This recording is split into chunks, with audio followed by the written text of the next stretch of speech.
জায়গা থেকে তাদের ক্যামেরার একটা পার্ট থাকে, ক্যামেরা পার্সনের পার্ট থাকে, গাড়ির পার্ট থাকে এবং তাদের যে রিপোর্টার থাকে সেটার একটা পার্ট থাকে। আমার যতটুকু জ্ঞান আছে সেই জায়গা থেকে আমি কোনো প্রোগ্রামও করিনি, এই আজকের যে অ্যারেঞ্জমেন্টটা টোটালি কেক থেকে শুরু করে এখানে যে প্লেস থেকে শুরু করে সকলে নিজের জায়গা থেকে এসেছে শুধু আমাকে ভালোবেসে একটা বার্থডে সেলিব্রেট করতে এসেছে। তো এটা আমার কাছে মনে হয় যে আমি আজকের পর ইন্ডাস্ট্রিতে আমি কাজ না করলেও এটা আমার কাছে ইতিহাস হয়ে থাকবে। আমি এই ভালোবাসাটুকু নিয়ে আসলে আমার হয়তো বা স্মৃতি শেষ হয়ে যাবে যে না, আমি আর সাংবাদিক ভাই বোনেরা আমাকে এত ভালোবাসে, যাদের ঘিরে প্রত্যেকটা সেক্টরের মানুষ কিন্তু একটু ভীতি প্রশ্ন করে এবং তাদেরকে ছোট করে কথা বলে এবং একটা ওয়ার্ড বারবার বলে, আমি নাম নিতে চাই না, খুব ছোট করেই বলে তাদের কালারফুল দিয়ে যেটা আজকে আমরা কেক কাটলাম। হ্যাঁ, তো এটা আসলে একদমই ঠিক না, কারণ এই সাংবাদিকরা তারা হয়তো বা সাংবাদিক বা তাদের নিউজ দিচ্ছে একটা জিনিস না জেনে কখনোই করে না। তাদের যে ভালোবাসা আছে, ফ্যামিলি আছে, মা আছে, তাদের ওয়াইফ আছে, সন্তান আছে, ফ্যামিলিতে সব থেকে বড় কথা যে আমরা যেমন আমাকে দিদি ডাকে, আমাকে তারা বোনই জানে, আমার বোনের জায়গা থেকেই তারা শিখতে চেষ্টা তৈরি করে। আমি আমার অন্তঃস্থল থেকে আপনাদের সকলের জন্য অনেক ভালোবাসা, অনেক শুভকামনা। এই ভালোবাসা এবং এই স্মৃতি যেন আমি সম্মানের সাথে রাখতে পারি। দিদি আজকের বার্থডে কেমন গেল? আর দিদি যেহেতু আমরা একটা সারপ্রাইজ দিতে চেয়েছিলাম, কিন্তু এটা তো আগের দিনই সবাই দেখে বলছে, দিদি বলছে সাংবাদিকদেরকে, তো এটা আসলে যে আমরা ঘটাচ্ছি দিদি কতটুকু সারপ্রাইজ হচ্ছে? আমি রিয়েলি সারপ্রাইজড। আমি জাস্ট দুপুরের আগ দিয়ে আমাকে যখন জাহিদ বলছিল যে আপু আপনাকে একটা জায়গায় যেতে হবে, ওইখানে গেলে সবাই ওয়েট করছেন, সে কি ওয়েট করছেন। তো আমি তো আসলে সত্যি বলতে যে একটু বাড়তে মানে মনে হয় যে না, আরো টুকটাক কিছু যাদের সাথে আমি কাজ করি তারাও তাদের মতো করে তৈরি করে, সেই জায়গা থেকে মনে হয় যে আচ্ছা ঠিক আছে, তাদেরকে একটু সময় দিই। আর সব থেকে ইম্পর্টেন্ট একটু বাসায় যাওয়ার তারাটা খুব বেশি কাজ করে। ও তখন আলটিমেটলি আমার বাসায় যাওয়ার তারা থেকে বলতেছে যে আপু সব সাংবাদিকরা ওয়েট করছে আপনার জন্য, রিনাউন্ড জার্নালিস্টরা, আপনাকে যেতে হবে। আমি ফোন করতেছো?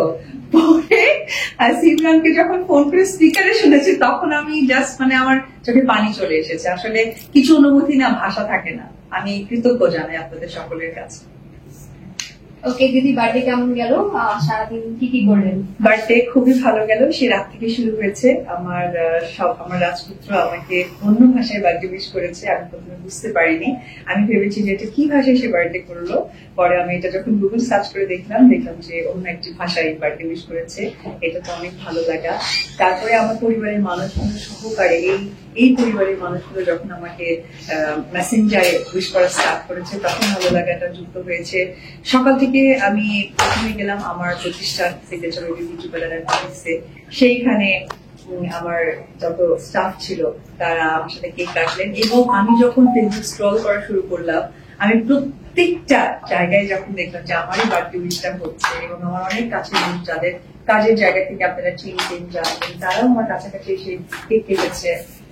খুবই মেমোরেবল একটা বার্থডে যাচ্ছে আমার জন্য। দিদি, জন্মদিনে তো সবাই আপনাকে উইশ করে, শুভকামনা জানায়, কিন্তু আপনাকে যদি প্রশ্ন করা হয় যে আপনি নিজের জন্য কোন তিনটা জিনিস উইশ করবেন, সেটা কি? আমি এখনকার এই সময় এসে উইশটা আমার থাকবে যে আমি সকল অভিনেত্রী হতে না পারলেও আমি সকলের ভালোবাসার মানুষটি হতে পেরেছি। এখন আমার কাছে সবচেয়ে একটি মাত্র চ্যালেঞ্জ, তিনটা উইশের মধ্যে তিনটা উইশে আমার একটা কথাই থাকবে, আমি যেন সফল মা হতে পারি। আমার যে সন্তান, তার জীবনটা নতুন, তার যাত্রাটা নতুন, সেই নতুন যাত্রায় যেন আমি একটু পরিপূর্ণ একজন মায়ের ভূমিকাটা পালন করতে পারি, যেখানে যেন আমার এই ভালোবাসাটা আমার সন্তান যেন আমি সেই আমার আদর্শটা যেন তাকে বহন করাতে পারি যে তুমি মানুষকে ভালোবাসবে, ভালোবাসা পাওয়া যায়। দিদি, এখন পর্যন্ত সব থেকে স্পেশাল গিফট ছেলেটা তো একটা ছিলই, এটা ছাড়া আর কি পেয়েছেন যেটা অনেক সারপ্রাইজ হয়েছে? আজকের দিন পর্যন্ত সিরিয়াসলি কেউ অন্যভাবে নেবেন না তো।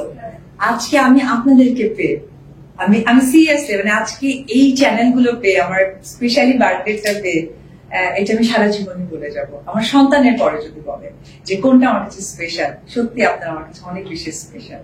দিদি, আমরা জানি যে ছেলেরা বার্থডে মনে রাখতে খুব খারাপ, ভুলে যায়, তো সাকিব ভাইয়া কি বার্থডে মনে রাখতো নাকি ভুলে যেত? সে তো নিজের বার্থডে মনে রাখতো না। যখন আমরা তাকে কেক দিতাম বা বাসায় কেক কাটা আয়োজন করতাম, সে বাসায় এসে বলতো ডাইরেক্ট করা হচ্ছে এত খাবার কেন, কি জন্য? আজকে তো বার্থডে তো জীবনে নিজের বার্থডে ঠিকঠাক ভাবে ওই রকম ভাবে পালন করেন না।